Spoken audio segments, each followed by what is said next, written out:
One of my favorite interviews of all time was with the great, now late Jack Welch. Jack grew GE's market value from $12 billion in 1981 to $410 billion, a growth value of over 4,000% when he retired 20 years later.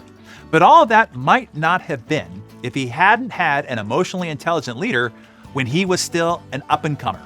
In 1963, when Welch was still in his mid-20s, he was the manufacturing head of a pilot plant producing a new plastic.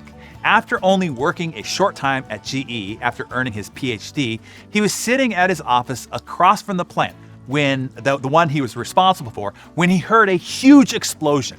When he looked out his window, he saw massive pillars of smoke. The roof was blown completely off and destroyed, and there was shattered glass everywhere. Incredibly, nobody was hurt.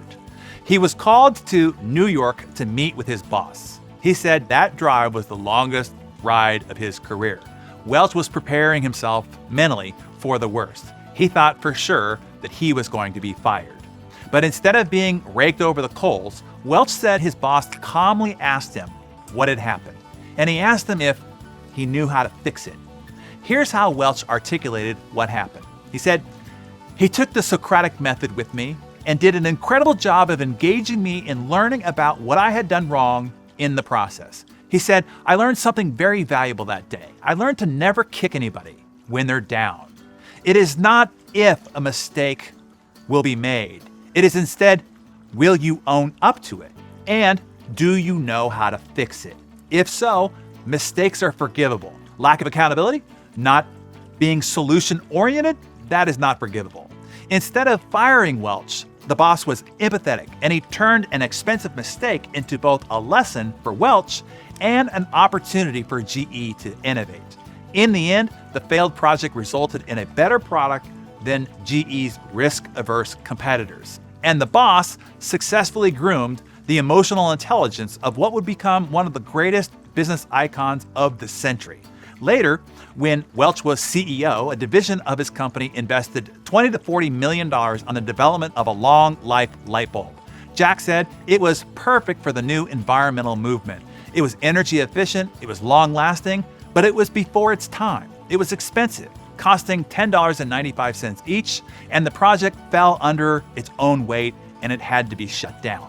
Welch, instead of rolling heads and criticizing the $20 to $40 million failure for the executives that led it, he instead threw the 74 executives who were part of that project a party, a dance. They held a big dance and he gave them all VCRs as a gift.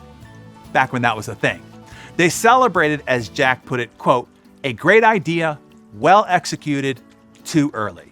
He said the best thing about that was they told that story 10,000 times to serve as an example, to not be risk averse. He said, "We wanted to ingrain in our culture that you can try something and miss and still be considered a hero." Jack learned that the one thing that can kill a culture of innovation is the F word, fear. That emotional intelligence that he learned from his boss in his mid-20s made the 4,000%, $398 billion growth that Jack led later possible. In the 21st century, the skills you need to be successful are constantly changing.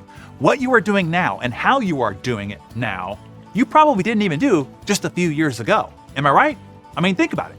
But the one constant through it all, now and forever, will be EQ, knowing how to relate, motivate, and influence others. An exhaustive study from the Leadership Center for Creative Leadership has proven that 75% of business or careers are derailed for reasons related to emotional competencies, including the inability to handle interpersonal problems, unsatisfactory team leadership during times of difficulty or conflict, or the inability to adapt to change or engender trust. In other words, this is make or break stuff.